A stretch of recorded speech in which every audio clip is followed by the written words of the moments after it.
Ben, boa tarde a todos, a todas. Moitas grazas por estardes aquí nunha tarde certamente desapacible para viaxar, mesmo para moverse pola cidade, por tanto, agradecemento de dobre. E saúdo tamén pois, aos que nos seguen a través de internet e tamén aos que nos seguirán no futuro, porque nestes tempos pois, aínda son máis os que logo sucesivamente se van achegando a grabación que quedará para sempre colgada desta xornada, non? Hoxe realmente pois, é difícil, como a sempre, pero é difícil non sentir unha emoción especial ao pensar naquel 10 de marzo,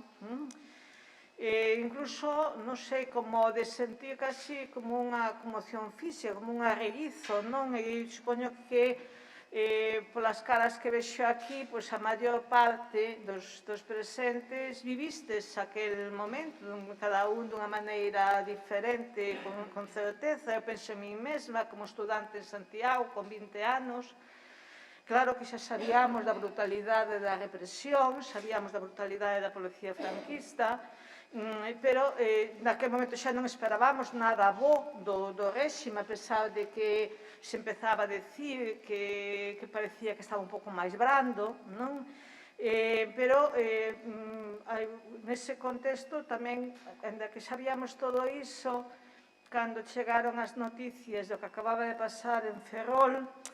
realmente a nosa reacción foi de incredulidade, porque non esperábamos que, a pesar de todo, a policía pudese disparar a corpo aberto contra unha manifestación obreira, non? Como así foi, non?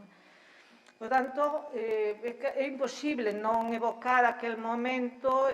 sin sentir que realmente hai algo que nos volve a conmover outra vez, non? E iso tamén é o que queríamos facer hoxe, non? É dicir, queríamos que o día 10 de marzo do ano 72, cando se cumplen 50 anos, puderamos volver a lembrar aquel momento cando se cumplen esos 50 anos da morte de Amador e Daniel, non? Unha porque lle debemos este exercicio de memoria e de recoñecemento a todos os que, de alguna maneira, abriron camiños polo que logo outros transitamos, non? Porque convén non esquecer de onde vimos e por que camiños chegamos aquí. Non chegamos a un estatuto de autonomía que se celebrou ano pasado, aos 40 anos, nin a Galicia actual, sen loitas e sen perdas, non? Camiños que non foron sempre doados, para uns peores que para outros, evidentemente. Estamos conmemorando un feito en que algúns deixaron a propia vida. Por tanto, preparamos unha xornada que, por un lado, apela ás emocións a través das voces, a través da música, a través das imaxes. Por tanto, imos comezar cunha primeira parte en que rescatamos unha grabación que circula, non a tiñamos nos baixo chaves, nin era descoñecida, pero unha grabación de Viviano cun kaiku de Noboneira dedicado a Amador e Daniel, que, presentamos xunto cunha galería de imaxes que os nosos servizos buscaron para a ocasión, para realmente acompañar aquela música que, sen dúbida, resoará tamén na memoria para moitos de vós, non? E a continuación temos outra parte de imaxes, neste caso o Xuxo Lobato, que está ali, que subirá ele a presentar o seu proxecto, e os rostros da memoria, evocando, a través dos rostros actuais, os de superviventes daquel momento dramático, non? Logo, a continuación, xa vistes no programa que hai unha conferencia de Xus Alonso Montero e a continuación unha mesa redonda, pero xa desta parte da programación falará Xos Manuel Núñez Seixas, que ademais de ser o vicepresidente do Consello da Cultura, foi realmente o organizador da parte histórica da sesión, e remataremos cun poema de Xón Cabanal lido por Mabel Rivera, que se incorporará de seguida, que está vindo de Ferrol, porque tamén debo decir que hai moitas persoas que excusaron a súa asistencia porque hoxe por fortuna, non somos os únicos que están celebrando un acto en lembranza daqueles feitos do 10 de marzo de 1972, é dicir, un feito que daquela conmoveu a Galicia inteira e xusto é que tamén hoxe a Galicia inteira se dedica a lembralos. Ben, moitas grazas, Presidenta. Bo día, boa tarde, mellor dito, a todas e todos. Grazas por vir, tendo en conta, efectivamente, que este non é tan, por sorte, o único acto dedicado a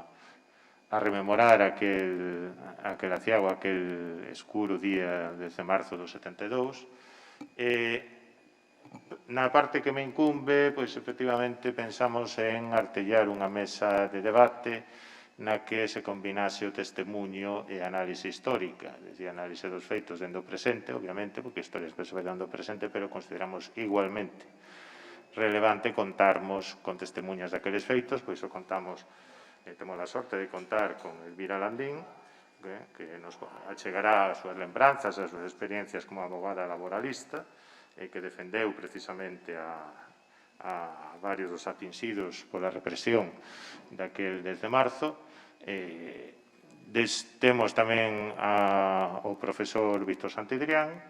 ben coñecido polos seus traballos sobre a historia do PC en Galicia, sobre a historia da resistencia antifranquista e do sindicalismo, doutor en Historia, profesor en Ensino Medio, director da área de Historia da Fundación 10 de Marzo, durante bastantes anos tamén profesor asociado na área de didáctica das Ciencias Sociais da USC,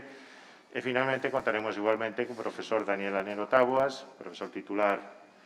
de Historia Contemporánea na USC, cunha ampla trayectoria no que é a historia social do franquismo, comezando pola historia agraria, pero nos últimos anos ten dirixido a súa allada sobre todo aos movementos sociais no franquismo serodio e a cuestión social en xeral, e tamén un dos bons coñecedores das dinámicas de mobilización social, política e cultural na Galicia dos anos 60 e 70. Por lo tanto, agardamos que dentro das limitacións de tempo que sempre son inherentes a estes actos nos poderán achegar un fresco vívido e